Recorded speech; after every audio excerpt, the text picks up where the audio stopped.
Welcome to Moped Outlaws. You're in the pink, clearly. You're in the right spot. This is a wonderful, wonderful conversation. Our guest just takes us places we didn't really realize we were going to go. Mira Sumanti. What a treat. We should probably go ahead and just mention that there are some very light touches of sexual assault in the conversation. So if that's a trigger point for you, you need to know in advance that at about 2/3 of the way through, you should probably be on the lookout for that and take care of yourself, act accordingly. It's nothing heavy. It's not a big description. What you heard in the intro. It's about that's about as big as it gets, really. But being is that we are setting a standard for ourselves about how we treat people and how we treat our audience. You now know. And on that note, support Blast, which is a charity that we talk about every week that is working hard to address the repercussions of trafficking and help women who've been through that and try to prevent trafficking as much as possible.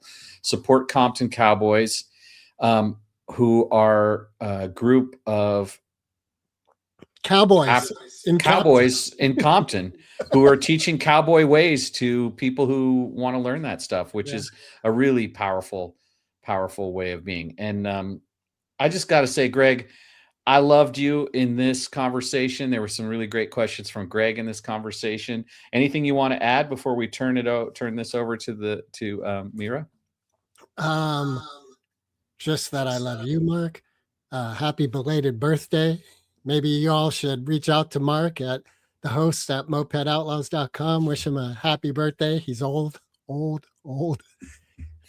And this conversation is why I love doing Moped Outlaws. Yeah, it's a good ride. So sit back, relax, and enjoy the ride.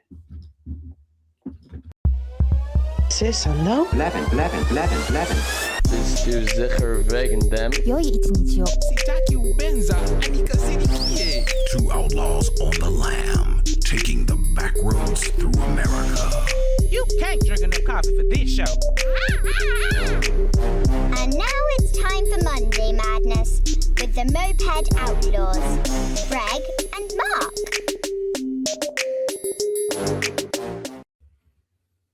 And we're live with another ride with the Moped Outlaws. And today our guest rider is Mira Sumanti, who is part of the Google world, a wife, a mother, I believe. Yes, correct.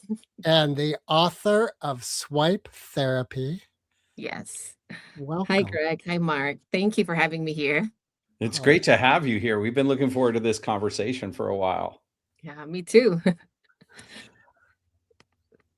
So much I want to ask you, but let's start with way back in the day, you ran a food blog. Oh, wow. You guys found that.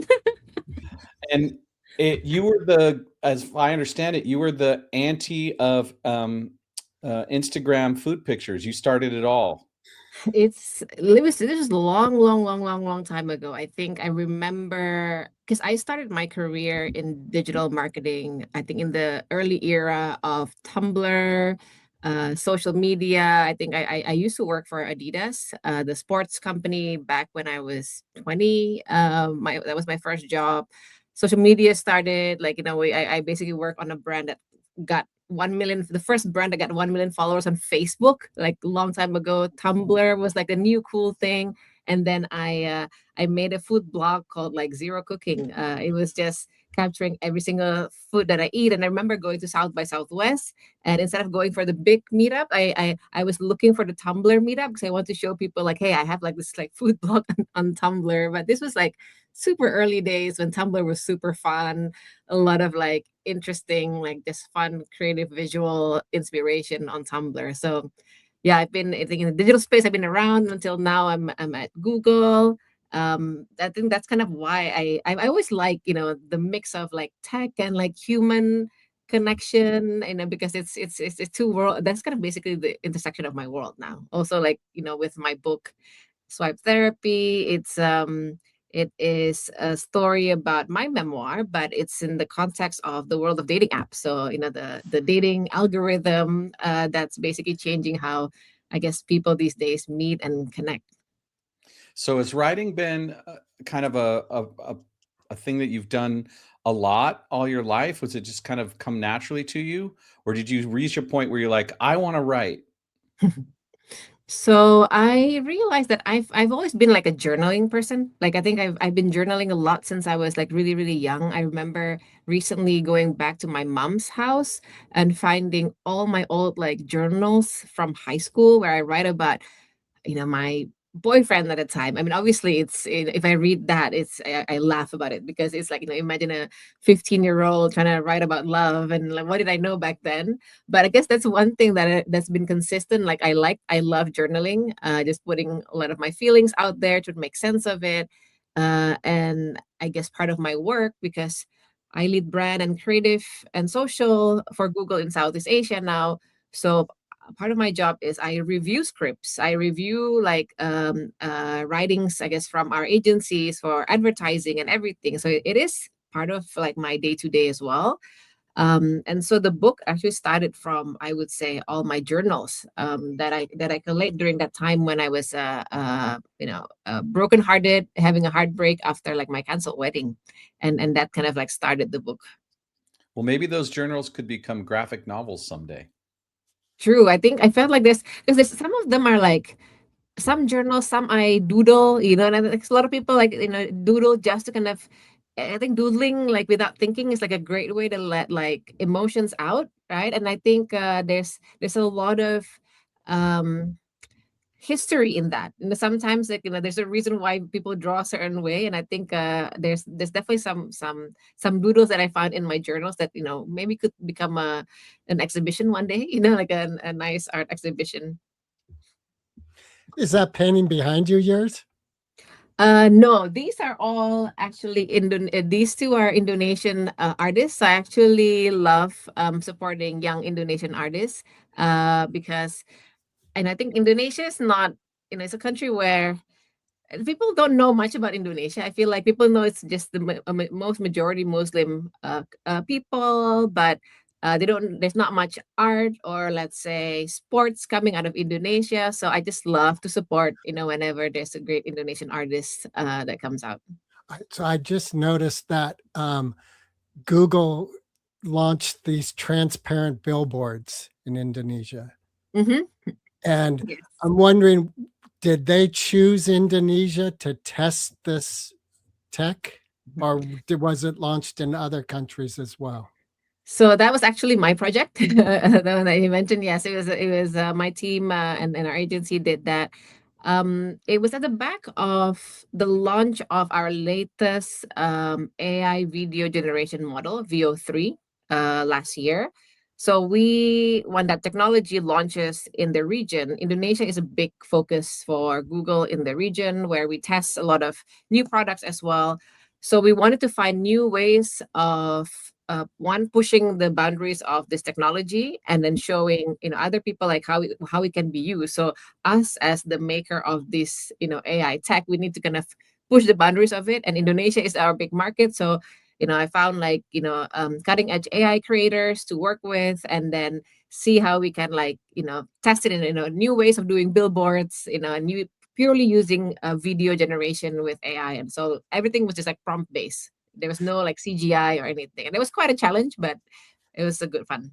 So do you think that the speed in which technology is moving in this AI realm is changing the competitive nature to be one of more co-creation because one entity can't handle that speed and tech? It's I do sometimes ask myself, like, if humans are made to move at the speed of machines, because working in the field, like working now, I do a lot of AI marketing. Everything is moving so fast, indeed, right? I think we're at a stage where I think in the beginning it was all about efficiency, doing things faster with AI. And then when a lot of the high fidelity image and video generation models came out, it's all about like unleashing all the wildest imagination, because now you can make anything possible with like a prompt, and then like movies that used to take, I don't know, maybe millions of dollars can be done in in a few days or weeks, and all those kind of possibilities. I think now, even my team, we're at a stage where my coworkers are AI agents, so it's really, I feel like there's the augmentation of AI, goes beyond just the works, like workflow now. It's in the workforce as well, to your point, because humans can't take that many, handle that many workflows at that speed, so it needs to be augmented. And it's exciting times as well, because I think there's the possibilities are endless. But yeah, I think it's, and I like to kind of observe how the way humans, or my team, work with one another, change and shift with all these kind of advancement that are just happening like crazy speed. I want to ask the follow-up question. You're working with Google, but Mhm, you just talked about having deployed AI agents. mhm. And from where we sit in California, the only significant agent capacity is coming from uh, Claude-based agentic Mhm. software. Is there something we don't know about Google agentic AI that you have access to? Well, I think every single AI provider has their own pros and cons. I think obviously Google ones is because it's very well integrated into all the Google Workspace. So people who are predominantly on Google Workspace, use Google's kind of solution, because then it connects well to your Gmail, calendar, everything. So that integration, I think, has been great. But I think ChatGPT, Claude, they all have their own like pros and cons. But obviously, because of my work, my loyalty is towards, I have to use all our Well, tools. I'm a Google Yeah. space user, right? My business is built around Google, and I've been looking to dive into agentic operations, but Mhm. I wasn't aware there were agents available to me. So I'm going to take this and go and take a look at it. Any recommendations before we shift the conversation? Oh, so I guess it's like, yeah, creating the gems on Gemini was one, and then there is you can connect. But there's a workspace. I think it's called workspace flow or something. I forgot the name, but basically there is another space where you can connect um Gemini Notebook LM into all your workspace setup through a lot of Okay. automation. So there is that. It's I think this a lot of the things were also quite new. So I think our team is also just starting to build a lot of our automation for our workflow as well. I'll look into it. I'm super excited because I already have a very laborious kind of integration that I'm doing where I'm handling the bridge between those things. So Yeah, I'm looking forward to trying that. And nice. uh, do you have an art background at all? Have you trained as an artist? How did that? Actually, no. I studied European studies at university. I went to the Netherlands to study that. My mom is a lawyer. My dad is an engineer. He was a physics engineer working oil and gas. So, no, technically, no historical creative background or study, but I realized I've always just enjoyed creating ever since I was young. Well, I made a magazine in high school. I remember designing my high school yearbook when I was like 17. I asked my mom to put me into a sewing school when I was in high school because I wanted to make my own clothes, and I ended up making my prom dress by myself and one best dress. I made a goth one. It was like all black with like Mm. red lining. So it was like a vampire bride dress, and I was very proud of myself. I was a goth back in high school. Um, so I think it started that way. I just love creating. And when I got to uni, I was studying European studies because I don't know, we don't I don't remember why. I wanted to go to Europe. Um, Initially I thought I wanted to go to law school to follow the footsteps of my mom, but I'm a middle child. I'm like supposedly the rebel, and the thought of if I go to law school, my mom will basically tell me what to do all my life, and the thought of that really made it was enough for me to not want to go to law school.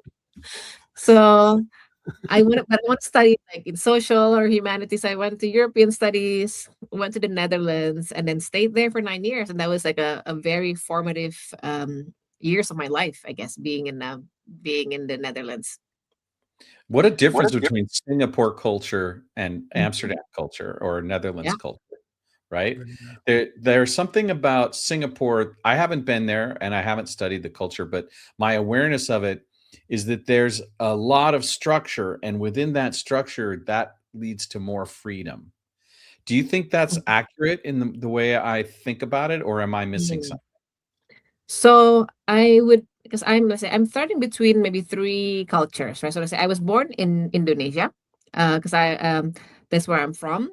Then obviously spent 5 years in Europe as a kid in Scotland, because my dad was stationed there. Then back to Indonesia again until like high school. Then I moved to the Netherlands during in my 20s, formative years, and then back to Jakarta again. And then now I live in Singapore, married to a Singaporean, based Singapore. Um, I would say, like, if you compare all the Southeast Asian countries, Singapore is definitely the most advanced, when it comes to economy, technology, everything. But having been, coming from Jakarta and having visited all the Southeast Asian countries, I would say it's also the most strict, because it's such a small country, so the government is able to kind of, I guess, put more rules, for the country. In a way, it's really great for the economy. But I remember speaking to a friend of mine who is an art professor. She used to teach in Singapore in the art school here. And then she also taught in Jakarta, in Indonesia, where I'm from. And then she just said that, the mindset is very, very different. Like, because Indonesia, you cannot trust the government. There's a lot of chaos, all those things, but people are so much more creative precisely because of that. While people in Singapore, they say, the art students, they're good for things like product design when you need like precision and like very clear guides and rules. But when it comes to like liberal art, free thinking, that's where they kind of like lack off, because everything is already more controlled, provided by the government. So there's no, so I feel like, in art, usually it's always rebellion towards something, like it's a means to express, maybe frustration towards something. But if you go to Singapore, everything is in a way smooth. Everything works. There's no delays in like in like the subway and everything. It's just sometimes too easy. Well, what about these transparent billboards where they seem very disruptive? Like I'm looking Yeah, through a frame at a grove of trees, and then this entity like comes bursting through the trees and dancing. yeah. Those were made in Jakarta, actually, in Indonesia. Yes. So because that's I think Indonesians are a lot more creative. So we do test a lot of things. And I think in Southeast Asia, Thailand is even more so creative. We are seeing a lot of AI trends originate in Thailand because the people are just a bit wacky and like crazy, but they have so many like ideas. So is it a plausible thought that in this framework of digital, which is still as we know it, zeros and ones, so Mhm. it's got a lot of boundaries to it, even though there's infinite programming going on, where part of the human creation is very rebellious. You can really break rules, Yeah. etc. I think Is people that who I think the I feel like a lot of creators, I feel like are having a field day these days with AI. It's as if they're going back to the original days where, oh my god, now I can make all kinds of things, and they're just testing and pushing the boundaries. And people who are really deep into it are just having so much fun. all right? So bringing it back to romantic relationships, Mhm. um, what did your heartbreak teach you about Mhm. boundaries in relationship? Mm. I think well, the heartbreak, the main heartbreak that I have is from 10 years ago, back in 2016, when I was almost married. I was engaged for a year and a half. The wedding got canceled 5 weeks before. And to be honest, I think um, the main lesson that I learned from that is the fact that I didn't know myself also enough. I think, we maybe got into a relationship quite young at that stage. We met when I was living in the Netherlands, still working at Adidas. And I got my job at Google, but they wanted me in Jakarta and I had to move back. And I chose to do that. And he wanted to support. He quit his job, joined me in Jakarta. And then, but my country did not work out so well for him. And then, like, one thing led to another, and he left. Got frustrated and he left. And then I realized that, yeah, we were maybe young, thinking that we could handle it all, like a new job, a new country, him being kind of unemployed at that time, trying to do a wedding. And then when like that fallout happened, I just realized, like, maybe maybe at core we were not compatible, or maybe it was the city that didn't make us like right. But then again, like, the city is probably just an example of a challenge that happens in a relationship. Mhm. So I kind of took that time to just like rediscover myself again, like one swipe at a time. And through the people that I've met, during my healing journey, I learned so much more about myself in terms of who I don't want to be with, what's my boundaries, how, the kind of people I'm supposed to be, and so on. So I think it was a very profound, like, life lessons, I think, that's facilitated by, again, technology, and in this case, Tinder. So, do you think entering back into the dating scene was important to your healing path, or could you have done it without that? I would say it was very important. I know a lot of people say things like, oh, you should heal first before you go back to dating. But I actually think, by putting yourself out there, meeting people one by one, and a lot of them may end up becoming a platonic relationship or just a fling, or a temporary romance, but there's lessons in even in those temporary encounters. And then, like, I feel like each time I learn something new about myself, I learn something new about what I want in a relationship. And over time, as a compounding effect, that brought me the healing as well. And because I think it was after a few years of that, then I realized, hey, I'm in a much better place now, and I feel like I know myself better. And there's a lot of interesting people, I guess, that you met. And because I think at the time I was in a place where I know I was not ready for a serious relationship just yet, um, coming out of like a canceled wedding. So I was just trying to be open to people saying that, hey, I think I want to explore. I was open, saying like I would like to have intimacy and be close to someone, but I'm not ready for something serious. And like, even just being able to say it out loud and Mhm. have people, some don't accept it, it's fine. Some would be like, okay, that's fine, then let's see where things go. One element that brings to mind that you shared I think it's probably in your book, that you were very specific to have pictures in your dating profile be untouched, really showing the real you. So it Yes. seems like honesty was very important to this healing path. It is, and I think this is where I think it's a bit funny with dating apps, right? Because obviously, quote unquote, people are selling themselves on dating apps. Mhm. So naturally, they're trying to put their best picture out there. Like when they're at a wedding, all makeup done, like super nice in a suit or whatever. Like they put, like, a lot of guys put their suit photos there, like their best pictures. But the problem with that is you don't look like that every single day, and then, like, when you put your best picture on like dating apps, and then, even though you're very attractive in real life, and nothing wrong, but the if you put your best picture on dating apps, the very first emotion that people would feel when they meet you is disappointment, because they think, oh, they don't look like their photos, even if you're like beautiful in real life and all that, right? So I have this principle of kind of under promise and over deliver. You kind of want to put, not your 120% photo, but like maybe your 80%. That is good. But when they meet you in person, they're like, oh, she's actually better in person. So they think, oh, jackpot, I found like a gem or something. So it at least the first impression is positive versus like this disappointment that you don't look like the same. And I just feel like there's no point in, yeah, no point in that over curation, when it just leads to disappointment, and then that just leads to, like, more like negative kind of experience down the line. A lot of males experience a low acceptance ratio in Tinder and dating apps, and the women have the advantage. Did you feel like it was too much for you at a certain point? Like the amount of matches and the amount of um, sort of opportunities you had, was it overwhelming? I mean, I've heard about that stats as well, and the studies that they say because of the first, the number of people is not balanced, I say, on dating apps, so then women have the advantage. Um, Overwhelming, I think probably not.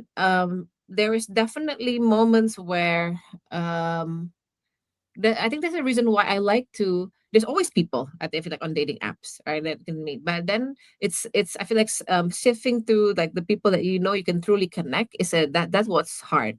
So I try to put like simple tactics, like I actually put a very obscure photo in at first, like it's a that is very culturally specific. So I love Tarantino, and I love all Tarantino movies. And then there's one a movie that he produce where there's one character of a girl has a one leg is like a gun leg. Yeah, Her name is like Cherry Darling.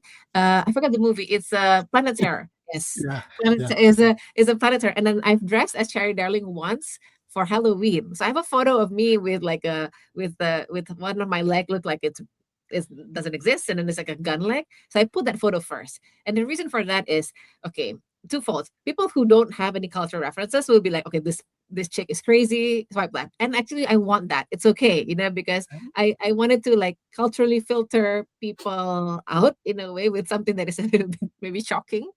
But there are people who knows that cultural references, and they would be like, love that movie. And for me, great, that at least they have that. So I try to put a little weird shock factor first, just so that like, people who I know I won't connect or don't have any cultural references would be like, would swipe left on me. And for me, that's okay. So I try to like, you know, um, do an upper funnel like targeting in a sense, Mm, before it gets funnels down. Got it. So one of the things that's obvious in researching is that you practice the Muslim faith, and a Mhm. lot of Westerners have some mono ideas. Their ideas are very Mhm. singular about what that means. So it Yeah. seems a little incongruous if you aren't aware of the subtleties. So I'm going to ask two questions: Are you practicing Sunni? And then how did Indonesia and the Muslim community, how does Tinder work differently in that realm for you culturally?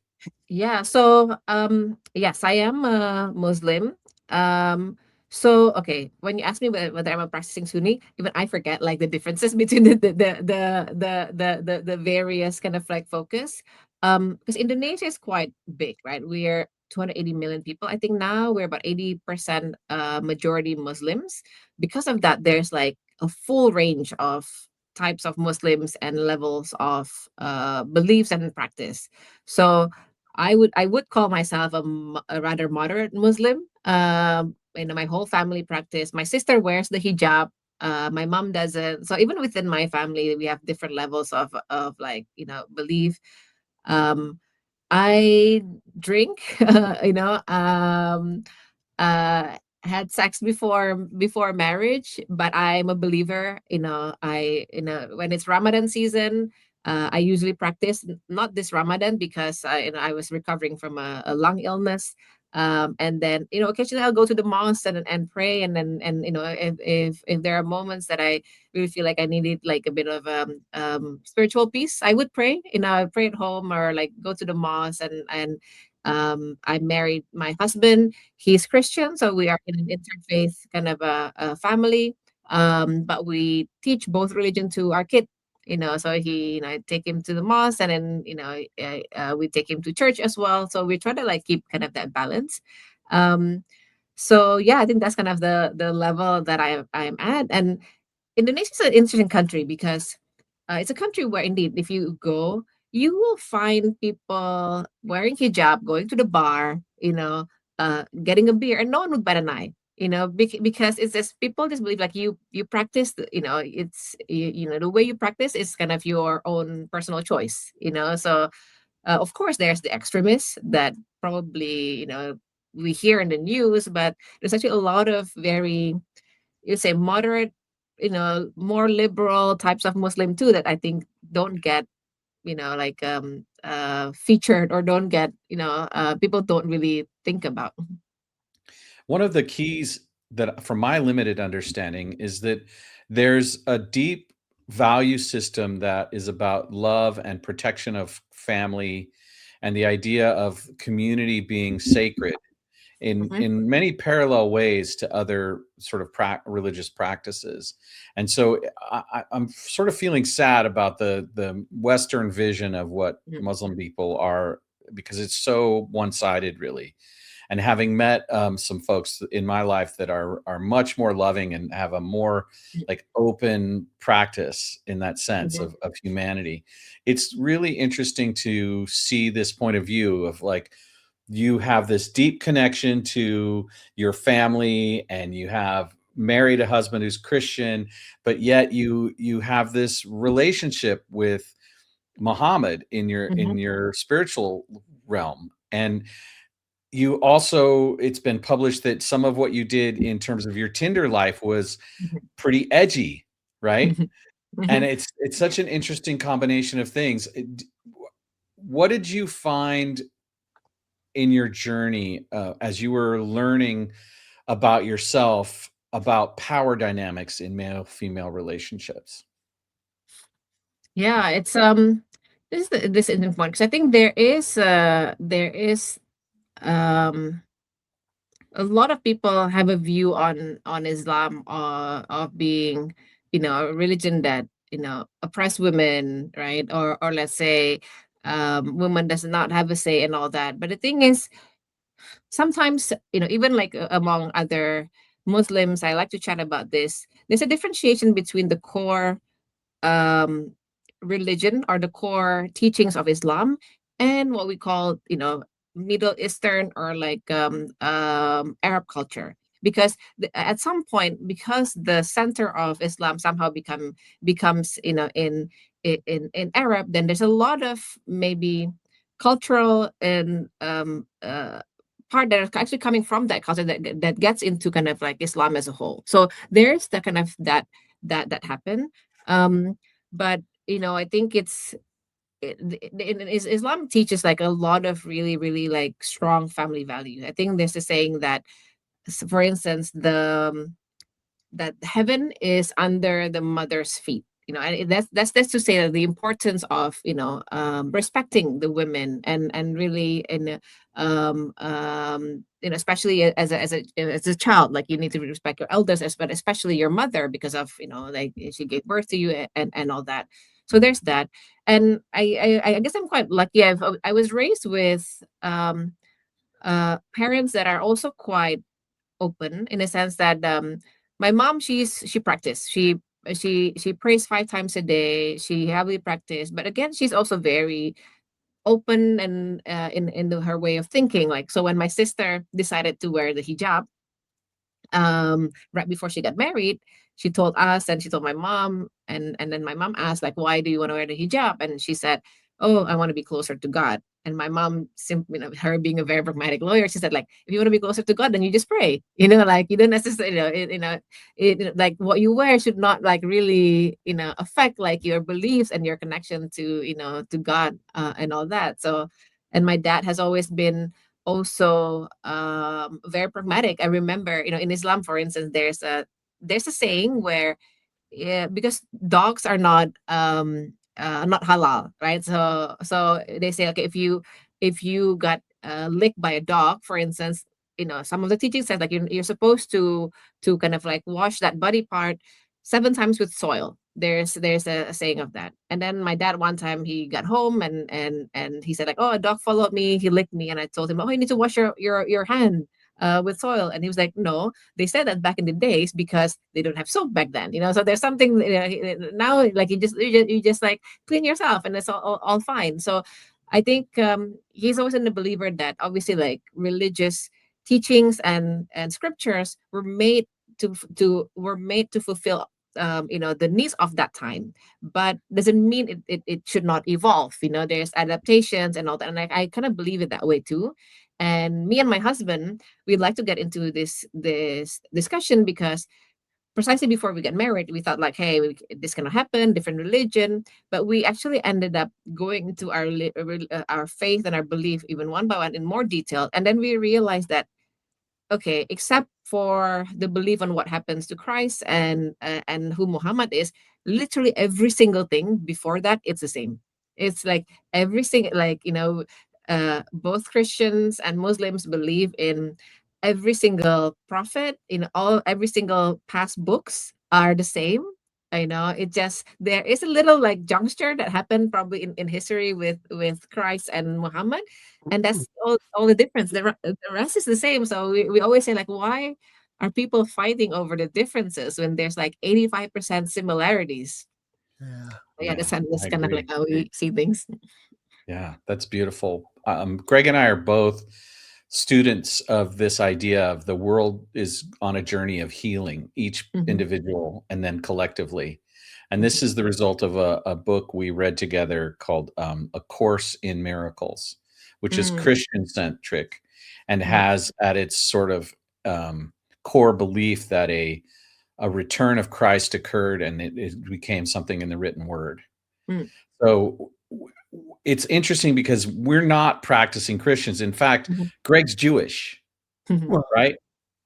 I'm Right? whatever gets me into heaven, I'm willing to do. Okay. Hey, right? But there's this thing about human compassion, dignity, self-respect, and mutual Mhm. respect, right? That transcends all of these sort of It is. divisions and right? We had actually so me and my husband, we get together actually because of an ayahuasca retreat. Ah, brilliant. Now you're in our world. It was like we were already together, but we thought like, his family is very strict Christian. My mom obviously is a practicing Muslim, and we thought this is never gonna happen. Like, how are we gonna like combine our families and all that?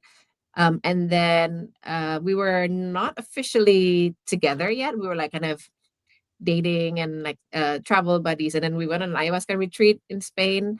And we both saw the same vision of kind of like, I saw an altar an altar with an ayahuasca tapestry in the middle, and then we have the sign of Allah and the Christ, and then like the Star of David. So it's kind of like representing all religion together. And then I just felt it like it in a truly in me that like we're all praying to the same God. Our customs and our ways of doing it may be different, and sure, like there's slight differences in the book that we end up like becoming the main book, but it's all the same. And so and I and he saw the same vision as well. And then since then we were like, there's really no point in looking at our differences. We're all the same. Um, All right. So here you are in this very expansive realm of thought that it sounds like your husband's sharing with you. Mm. And you're alive day to day in some very physical structures like the Google world, the world of marriage, the world of being a parent. How do you keep this expansive nature alive in these realms? well, one thing that I was always I think we as a family were thinking of moving to Bali soon with where things are going in the world. I think again, because I work in the AI world as well, right? And as much as I see the a huge value in AI and into the world, um, I think a lot of our spiritual experiences always remind us that the AI is simply trying to mimic what I call the OI, the organic intelligence, which if every single one of us can tap into like the shared consciousness of everyone, it's even more powerful than the AI.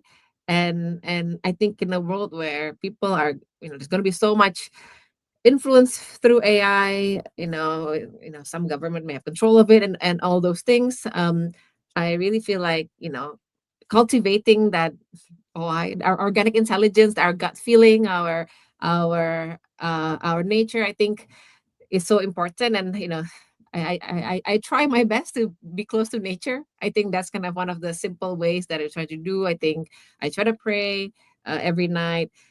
go to nature, even if it's just like walking barefoot, I think I say, for like 20 minutes a day help. So I think just this kind of practice, which is hard, being in the city, living a very fast-paced life, working in tech.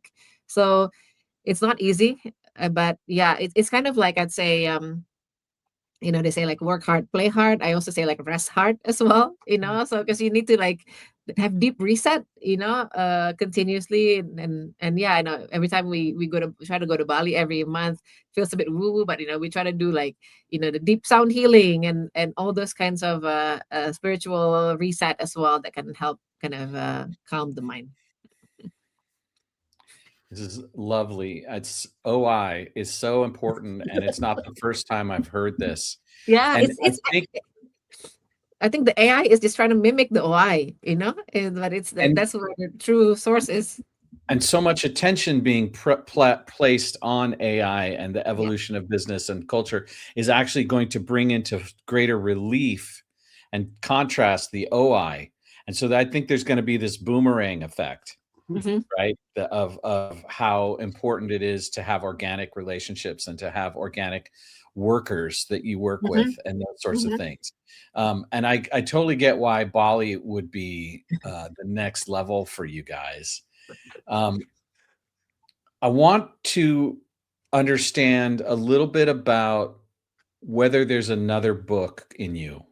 Like Mm, this swipe therapy represents a transition that's well past you now, mhm, right? You completed that. The magic of having access to multiple opportunities helped you align yourself and create boundaries and preferences, and that led you to being the person that was able to meet your husband mhm. in just the sweet spot. And it Yeah. sounds like you're committed to monogamy for the long term. Is that a fair assumption?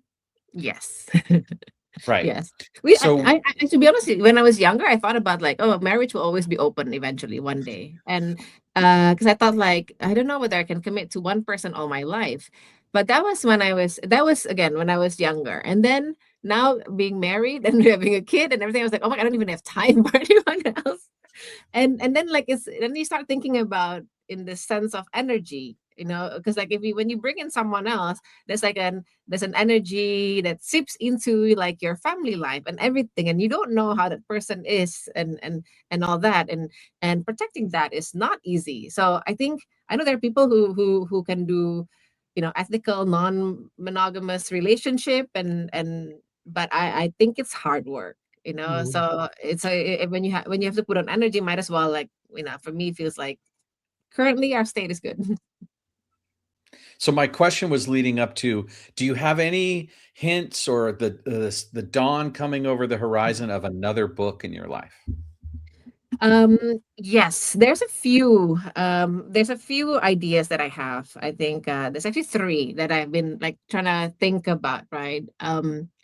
One is a potential fiction because I love the world of technology and human relationship, like, and now with AI, there's a lot of AI companions. So I think there could be interesting love story, breakup story, heartbreak story that is in that world that we are seeing happening. I think I'm like a famous therapist, Esther Perel, said she just had her first couples therapy where the guy is a human and then the woman is an AI, so that is happening Whoa, in that's the world of crazy. therapy. And it's just that's the world where we're in, right? And then people are having, marrying their AI companion or having a heartbreak from it because they suddenly they the company discontinued the model. So I think there's a lot of interesting um love and heartbreak story in that space that could make a interesting fiction, or basically maybe inspired by real experiences. Mhm. So that's one. Second is this world of like dating with kind of like dot dot dot, as in, because I think now I'm in an age where a lot of my friends are either they're divorced, trying to go back dating, and they have a kid. So there's interesting experiences that, it could be a collection of a story where, um you know when you're dating with some sort of baggage, it could be a past marriage. It could be an STD. It could be a certain disability. Like and how is that world for them? That could be like another interesting one. And a third one that could be a potential memoir is more about trauma. Because like in between, the completion of my book and me meeting my husband, I had actually an incident happen to me. Like there was like a sexual assault that kind of happened that made me rethink about the importance of really resolving all your past trauma before it kind of bubbles up into something kind of major. So there's that. But I think if I want to write that book, it has to be done together with like a therapist. So then you have it's like a co-written by like a professional in like the trauma space. So yeah, I think there's a potential 3 territories. One of the things that interested me in an article I saw that came out in January is you said you and your husband decided together to leave your baggage behind you. And I'm wondering, one, was that really a practical choice? Can that truly be done? And two, if it is, how is that done? So this came also after that ayahuasca retreat that I mentioned, when we were shown first how interfaith could happen, and the belief that we are all praying to the same God, and in a way that to really be together, because we got together quite in Asian standard quite late in life, probably more normal these days, but I was 35, he was 42 when we first got together. We both never been married before, but we had obviously past relationship and all that. um Somehow we both got the message that in order to be together, we need to really like essentially burn the black book of all the past people, because he said something around there's a story of a war somewhere, I don't remember which place and what time, where let's say the crew are coming on a ship, but they're basically outnumbered by the people on land. And then the captains say like the only way to win this war is to burn the boat, because there's no way back, right? And then so we kind of did the same with for our relationship.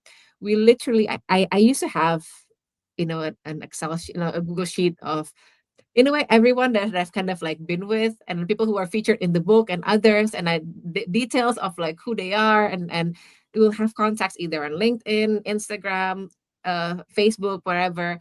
We both literally message people one by one who we were somewhat in contact, saying like, hey, we're now going into a serious relationship, so we want to stop. We should not connect anymore. I'm going to delete your contact, and so on and so forth. So it's kind of like officially telling people, all the people who are in the fling list and everything, and saying that, hey, we're off, like no contact anymore and all that. So but we did it in a way respectfully, just kind of mentioning people, and not just suddenly deleting people, because sometimes they say hi and whatnot.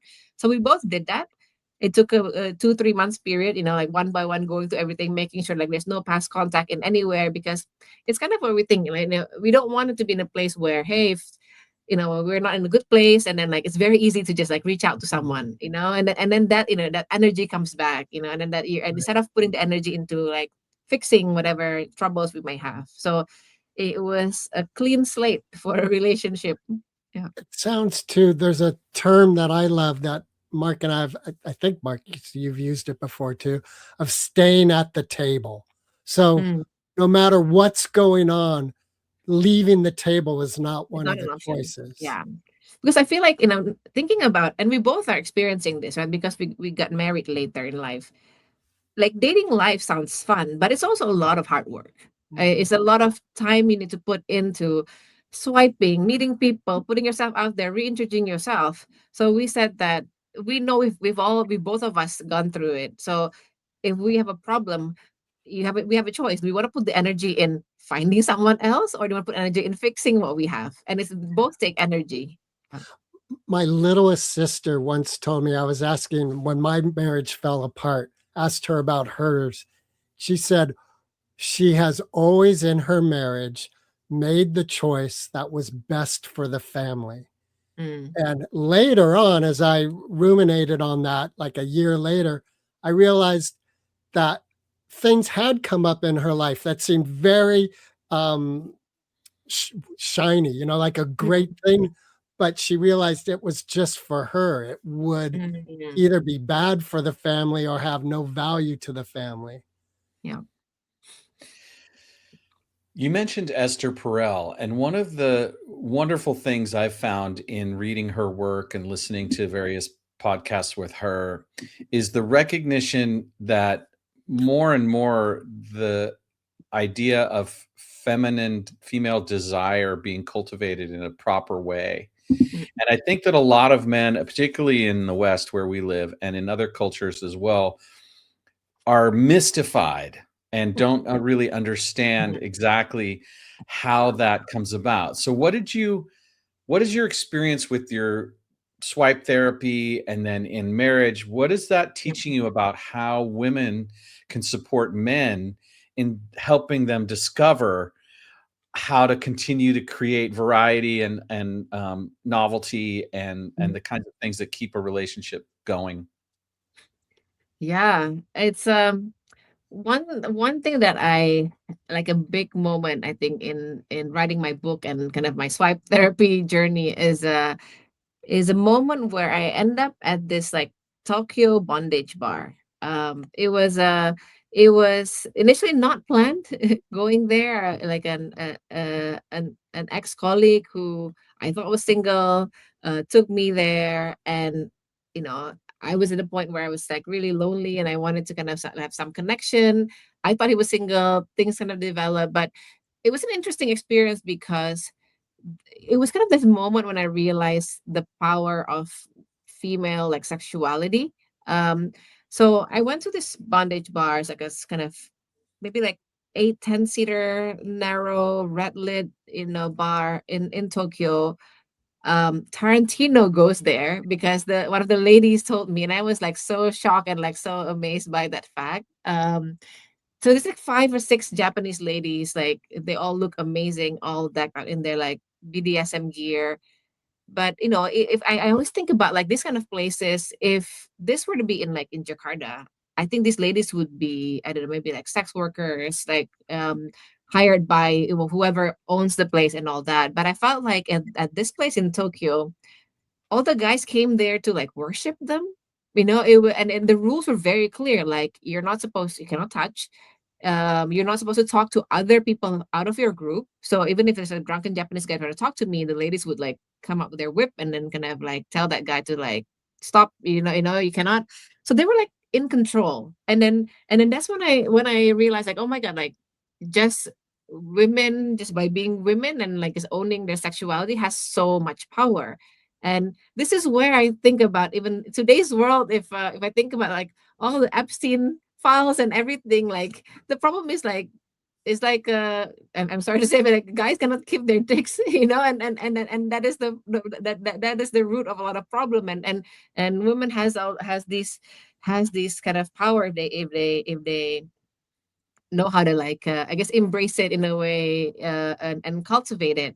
And it's and in that moment I think I realized it's really about, it's like a mental, like sex is like kind of a mental play, and for women, because it's if I think about now, me being a mother and all that. I told my husband like what turns me on this day is like when I don't have to think about like our kid and everything. It's not it's helped me clear up my mind, because I think our mind is so powerful and so creative when it's given the space to like play and like imagine things and all that. I think in a way where for a guy I feel like maybe a sexual experience is very it's physical first, I think, and then for women it's a mental interaction first. And I think and that's why, to your point, like even novel experiences, I think even just being in a place that's different helps to kind of like put the mind into that space where it can relax and be creative and have fun and experiment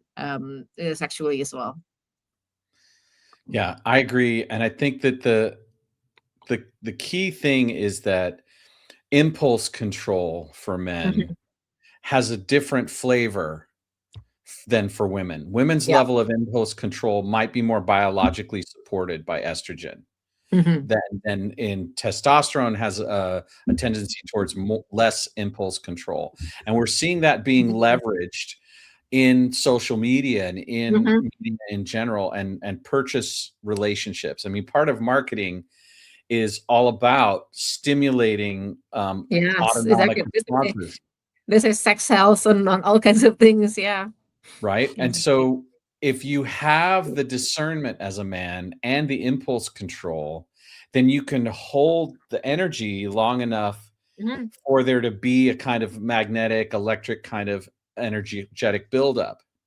Yes, I think that's what they teach in tantra as well. I believe in like I Mhm. think of of I think for guys to reach a point that they almost come but then hold it because that you kind of keep that energy inside and then that can lead to like all kinds of like um I guess amazing ideas and channeling of kind of that life force. I have some experience with that, so I can attest to what we would call Mhm. embodied orgasm as opposed to release orgasm. Mhm. Mhm. And it's something that it's sad to see in the West, especially that it's not cultivated at a higher level. It's starting to in some circles, right? Mhm. But Mhm. there's this leveraging in the market and leveraging with porn and that Oh, we're getting men just like to lose their stuff, literally just yeah, to yeah, yeah, actually yeah. tip over the side as quickly as possible, whether that's spending money, buying drinks, like whatever it is. And the holding of energy is really the interesting thing. Well, And I I think know there's you've got a question. Go well, ahead, no, Greg. there's also the taboo aspect, I think, in society, which is supported quite often in religion, where sex is seen as bad. It's not embraced as a natural part of our human experience. And Yeah. I imagine, Mira, for you, like you have at least one child, I don't know how many, but I know as a father, I wanted my children to be fully healthy, which meant that their relationship with sex should be a positive one. Healthy, yeah. And like on this scene, and you mentioned around porn and everything. Like recently, I which I think it was a crazy rabbit hole, but I stumbled upon a subreddit on porn that's made by Grok. Like Elon Musk AI, Yeah, and yeah. it's and this subreddit for me is just so concerning because obviously mainstream porn is already not representative of like what human relationships are, right? And then like it's so commoditized, it's like so extreme in so extent. And I think grok porn made it even worse because now there's no limitations in like whatever the imagination, and it's so I it makes me feel sick going through it because I wanted to just want to know like what are people generating, and like what kind of like crazy imagination they're putting. And it's written it's one it's at least with like at least with like okay with mainstream porn, it doesn't represent how human relationships are, but even I think in the grok porn is like it defies even biology and physics and how they put the women in certain positions and everything. It was just like crazy to think about. And young men would be seeing this, and this becomes their life. It just yeah, it's something concerning. I don't know what to do about it yet, but it's very concerning. I think then back to the OI, like if people are if they're not cultivating their OI, they're gonna be sucked into this very dark, AI space. Yeah. And it's an empty experience. Yeah. Ultimately, it leaves you with less dopamine response Mhm. than connection does. Connection is iterative and generative, human Yeah. connection, and it builds. And if you hold it well, it builds on itself. Whereas this is just an extractive capitalist process, really, literally. Yeah. It's So very scary. That's the subreddit is very scary. I was like, I have a so I I do was have trying a to get to an earlier question, Greg. go for it. So, as you talked about with your Japanese BDSM bar experience and women's sexuality coming into the power of that, men sometimes label their lack of understanding and lack of ability to handle that as being demasculated. Mm. How do you see masculine feminine dynamics in that light? Like when a man is a ceding power to a woman in that sense, Mm. how is it demasculating or not demasculating from your point of view? Not that you're the ultimate authority, but just your point of view. um I think it's really interesting how if I think about it, right? Um there is a little interesting tension between what the guys do maybe in their day to day, and like how they are, sexually as well, because I think there's a perception of, maybe like, okay, some high powered men and all that is the one that can, like, maybe, like, dominate in bed and all that. But I found, and I've met people who are in a way that people who are actually a lot more secure of themselves, and which which implies they don't necessarily need to chase the type A high flying career. They're just very content with what they're doing. They could be doing a very simple job, but they're very fine, happy, and just like very content. Like, people, they have oftentimes a lot more like sexual confidence in them, and they're able to just like, even if like the women lead, or like they have that the control, versus I feel like there's a maybe a bit of an compensation that happens. I've had like when maybe a certain man feel like, because they maybe they lack of confidence, like, in bed and all that, then they overcompensate with like what they do, and then and that for them feels like they have the rights kind of over to women. It's just there's a bit of that weird kind of like contrast that I guess I experience, probably like through my encounters with kind of like a lot of people. And it's, I guess, to answer your question, is that people who feel uh like demasculated, or like not as their problem isn't sex. The problem is probably bigger than that. It's like, and they probably just feeling it through sex as one area, but the issue is probably like across the board, as a baseline on other fields of their life. In this realm of id and consciousness, you said earlier that the traumatic experience you had was from unresolved baggage from your past. And I'm wondering if you really sense that that's a true statement. There is a direct correlation between something that was unresolved and that experience. Yeah, it's let's just say, um of course, let's say, I think on this particular case, and I haven't really talked too much about it in public. Let's say, yeah, with this sexual assault that happened to me. Of course, it wouldn't happen had the other person not have the wrong intention and everything. But there's a lot of unresolved things that happen in my life that maybe put me in a not so safe environment. Hmm. That made me made some wrong choices that led me to that spot that put me in a much riskier place for it. Do you So feel that in your life there were opportunities to heal that element? Because you said earlier also, like if we take care of it earlier, then we don't need this dramatic. yes, I think it's, well, maybe at the earlier stage, I would say, I didn't know yet how to, probably, right? I think Mhm. it's, and and I'm seeing this a lot with like my friends. 30-ish seem to be the age where things break down. Mm. If something isn't right in someone's life, something will start to, the crack will start to kind of like break around certain age, at 30-ish, and something didn't work in the relationship, work, or anything. And it kind of like piles up that way. Like, one of it, for instance, like my dad passed away younger, when I was in my 20, like my 20 or 21. He passed away. And before that, I didn't get enough time with him. So like, I felt like my one of my biggest not hurt, my one of my biggest thing in life is that the sense that I didn't have enough time with him. And just that thing alone, and I didn't know how to grieve, maybe in my 20s. I just felt like I had to move on and all that. But that led me to, for instance, I always seek partners that are way older. And then people call it like daddy issues or whatever. But I think it's really because maybe I was trying to like, you know, get what I didn't get from him, And of course, you know, because of that nature, like I always date someone like way older, and then that comes with its own challenges and issues and risks, right? And so I kind of, but I subconsciously I put myself in that kind of situation because of my dad.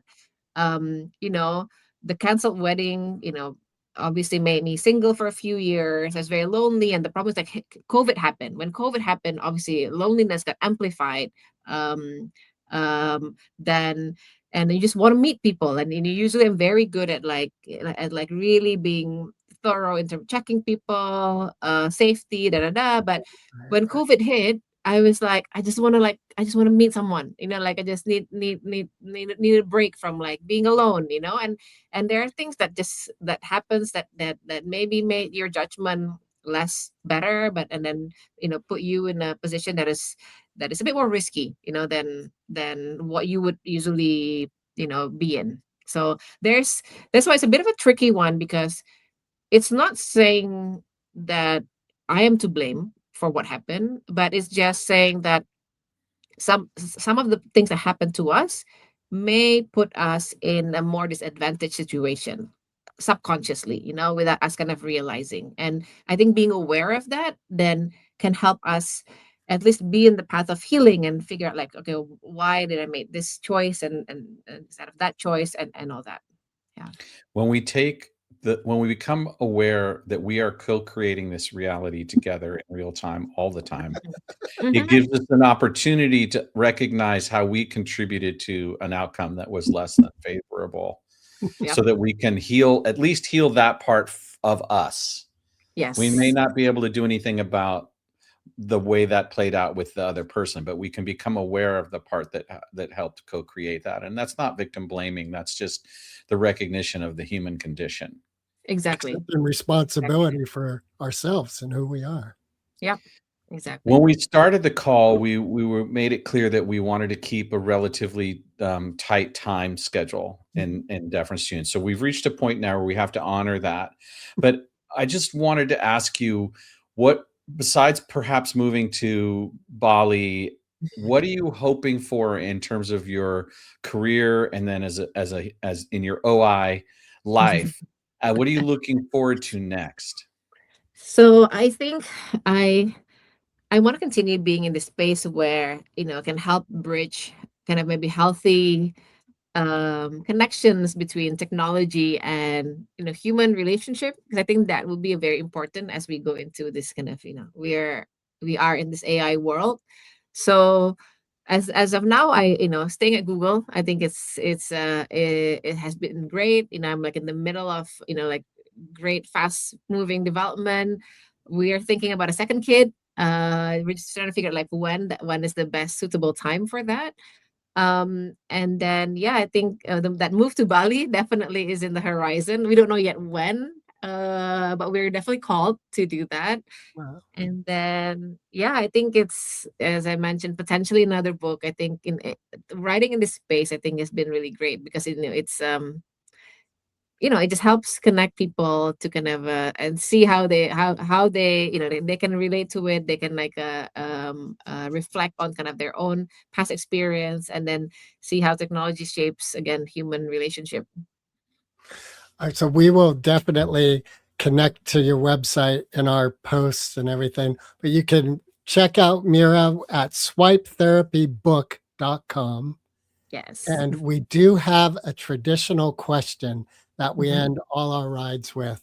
So, Mark, if you would like the honors, or is there anything else before we close that you would like to touch on or bring up? Mira? Oh, no, I think it's been a really great conversation. I wasn't sure in the beginning, like which territory and topic we were going to get into. We touched on a lot of interesting intersections. So I love it. All right. Thank you for that. That's part of what we love about this conversation, that we get to have people. So this next question we ask all our guests, it means a lot to us, although it may not seem deeply meaningful when you first hear it. But Eminem or Foo Fighters? Foo Fighters. How come?